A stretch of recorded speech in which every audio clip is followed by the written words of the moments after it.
Oduu baay'ee gaddisiisaa gootni wangeelaa gatii guddaa baasan Paaster Barichaa Addunyaa gara gooftaa isaa hojjechaa fi turaniitti deemanii jiru. Amantootaaf maatii isaanii hundaaf jajjabina hawwina.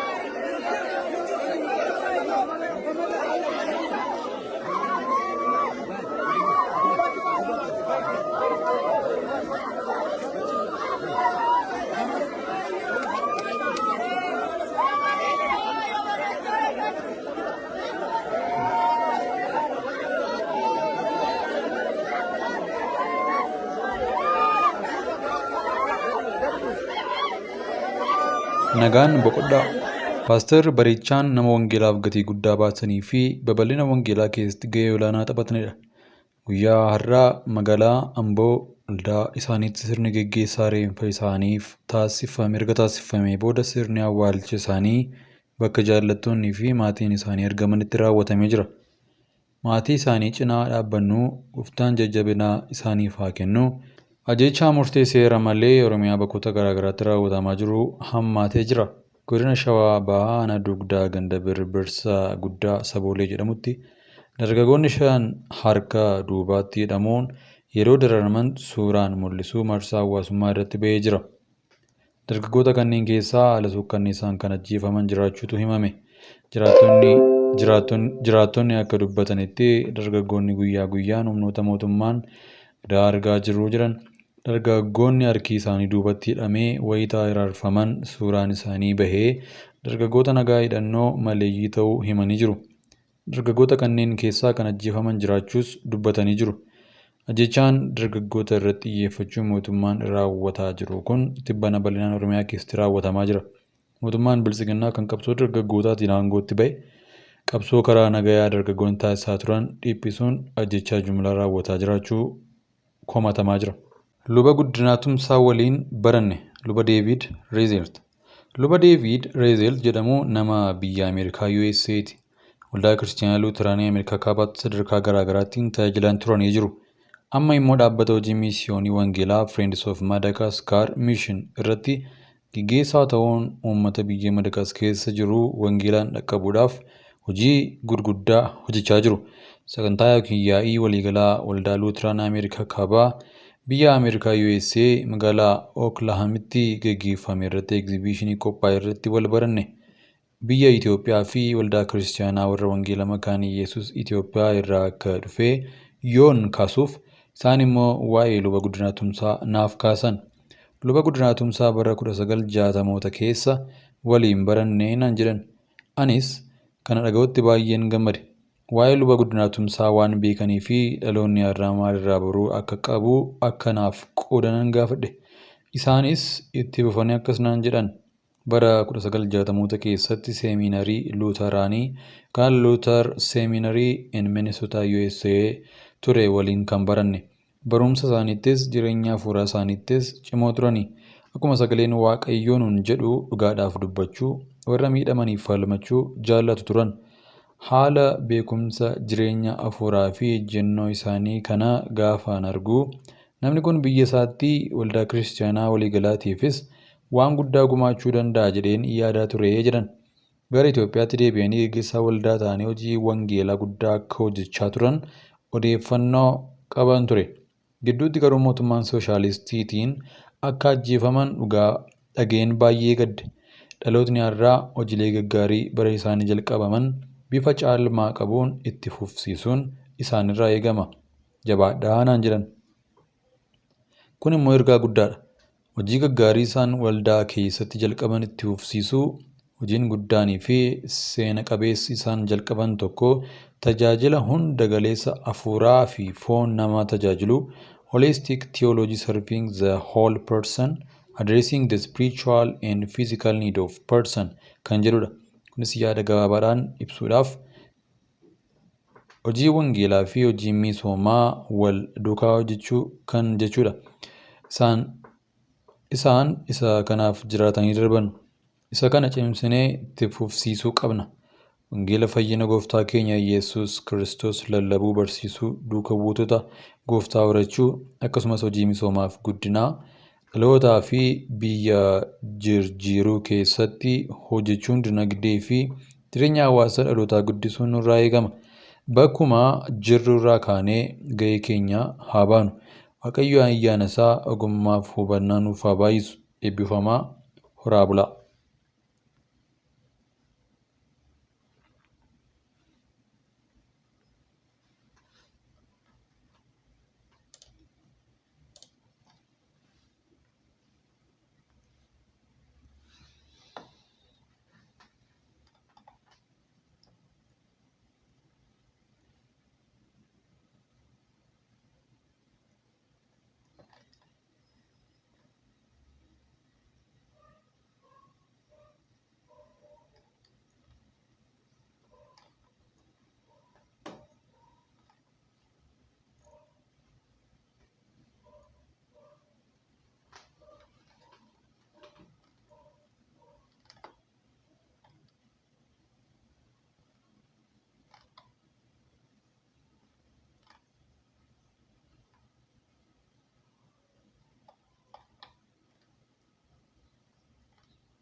Ammas waamichi adda ta'ee artistii Caalaa Bultumeetiif sooshaal miidiyaa irratti garmalee ergamaafii jira. Ifaan galee jechuudhaan barreeffame Olifaan Margaatiin. Caalaa koo xaxaa kana keessaa baafachuu barbaadde boqonnaa dhabde miti. Lolatus itti baay'ate miti. Utuu beektus utuu hin beeknis deemtee dubbii keessatti of agarta miti. Ittuu ammoo lubbuu keetti murteessaa jirta miti. Kottumee dilbii nama dhaamsa tokkoon siif dhaama. Waaqayyotu dheessi qabee jira utuu ifuu harka kee isatti kennadhu. Siyaasa isheef sirba ishee keessaa faana kee baafadhuutii mana kee galgalaatti gali. Ilaa ani waan tokkoon si keessatti argee jira. Innis dhugaa jireenya bara baraa fi jireenya aduu gadii kanatu si keessatti waltumaa jiru. Isaan kana keessaa tokko moosisuun dirqama keeti. Ammas Waaqni abbaa araaraa harka bal'isee si waamaa jira. Yeroon kottuu yoo diddee akkanumaan mataa jabaatteetti ufte garuu dhumni kee hin bareedu. Kanumaan siif dhaama. Ani har'a jireenya fi du'a eebbaa fi abaarsa isin dura akkan kaa'ee Waaqaa fi lafa waamee isin duratti dhugaa nan baasisaa. Kanaaf isin ijoolleen keessanis akka jiraattaniif jireenya fo'adhaa. Keessa deebii 30:19. Biyyi haaromsaa biyya diigamsaa ta'aa jira. Kana kan jedhan Profeesar Dr. Gerald Mann jedhamu biyya Jarmaniitti waldaa Church Coalition for the Bible and Confession keessa tajaajilu. Sagantaa waliigalaa waldaa Luuteraanii Ameerikaa kaaba biyya Ameerikaa USA magaalaa Ooklaamitti geggeeffame irratti waliin ture. Gidduutti waa'ee jireenya kiristaanummaa biyya isaanii yookaan Jarmanii waa'ee jireenyaa fi tajaajila dargaggootaa afaan gaafadhe. Isaanis fuula gaddaatiin haasa'uu jalqabe. Akkas jechuudhaan kiristaanummaan biyya keenyaa sadarkaa sodaachisaa irra jira. Biyyi keenya Jarmaniin biyya nama haaromsaa biyya Maartiin Luuter turte. Jaarraa 16ffaatti giddugala haaromsaa waldaa kiristaanaa turte. Maartiin Luuter fa'aa yeroo sanatti wantoota faallaa kitaaba qulqulluu jiru hundumaa mormuudhaan dhugaa sagalee Waaqayyoo ciminaan lallaban. Dhugaadhaaf dhaabbatan.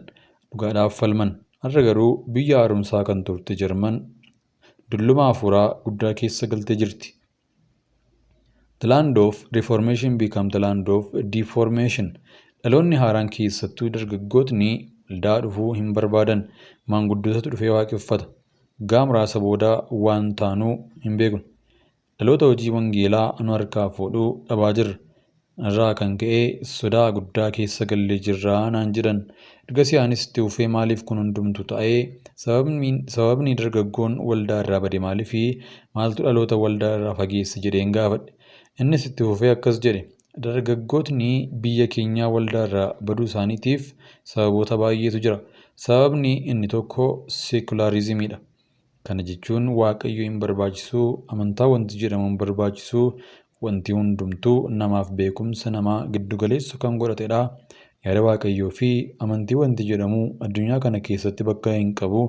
Sagaleen Waaqayyoo fi barsiisni sagalee Waaqayyoo bakka hin qabu.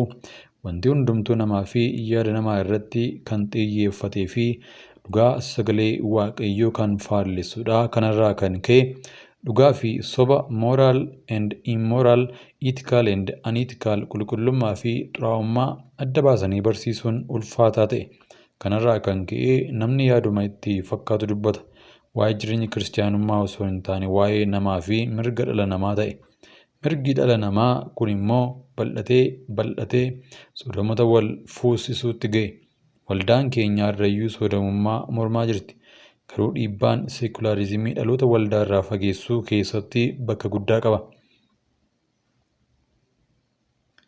Kan biraammoo barsiisa waldaatii fi guddina jireenya dinagdee fi jireenyaatiin wal qabata. Kana jechuun akkuma jireenya namootaaf guddinni dinagdee jijjiiramaa ol ka'aa dhufu, waldaan amantoota ishee barumsa dhugaa wangeelaatiin cimsitee hin qabattu. Akkasumas hordoffii cimaa hin taasistu taanaan dhiibbaan isaa salphaa miti. Amma dhalootni kaleessaa akka ta'uu qabutti sirriitti waan sagalee waaqayyoo hin baranneef har'a dinagdeen guddatee jireenyi isaa jijjiiramee yoo jedhu maaliifan waldaa dhaqaa iyyoo maaliif nu barbaachisaa qabeenya dinagdee nu barbaachisus beekumsas qaba waan ta'eef jedhanii waldaa dhaquu dhiisan. Sagalee waaqayyoofis bakka kennuu dhiisan. Isin amma dogongora keenyarraa barachuu qabdu. Dinagdee biyya keessanii guddachaa jira. Ilaalchi seekularizimii kunis karaa teekinooloojii fi miidiyaatiin addunyaa waliin ga'aa jira waan ta'eef dammaqaa. Nuufis kadhadhaa. Dhalootni keenya isin dhagaa waan ta'eef kottaatii wangeelaa haaromsaa nuuf lallabaa nu dhaqqabaa jedhan. Kun ergaa dammaqsituu guddaadha. Dogongorsanii deebinee akka hin dogoggorreef of eeggachuu qabna. Waaqayyoo kan waaqeffannu qabeenya biyya lafaatiif jennee miti. Waaqayyoo waaqummaa isaatti waaqeffatumadha. Waaqayyoo waaqummaa isaatti waaqeffatamuu qaba. Waan irraa argannu qofaaf jennee miti Waaqayyoo kan barbaannu. Waan hundumaa kan caalu kennaa caalu ilma isaa Yesus Kiristoos nuuf kenneera Waaqayyo. Isaan immoo karaa Kiristoos immoo hundumtuu nuuf kennamee jira. Dabalataan xuraa'ummaa amma dhaloota mancaasaa jiru kanarraa dhaloota oolchuudhaaf dhaloota dubbii dhugaa sagalee waaqayyootiin ijaaruu, jireenya kiristaanummaa barsiisuun, kadhannaa fi hordoffii taasisuun barbaachisaadha. Kanaafuu dogongora biyyoota lixaa kanarraa barachuun waldaa kiristaanaas barsiisa ishee sakatta'uu qabdi. Dhugaa sagalee waaqayyoo jaalalaan cimsitee barsiisuu qabdi. Amantoota duukaa buutota gooftaa Yesus taasisuu qabdi. Namni hamma dhumaatti jabaatee dhaabbatu ni fayyaa waan jedhuuf sagaleen waaqayyoo Maatewos 24:13 dhugaa sagalee waaqayyoo kan itti amannee fayyinee irraa dhaabbannee haga dhumaatti jiraachuu akka dandeenyu dhaaltuu mootummaa isaatiif gonfoo ulfinaa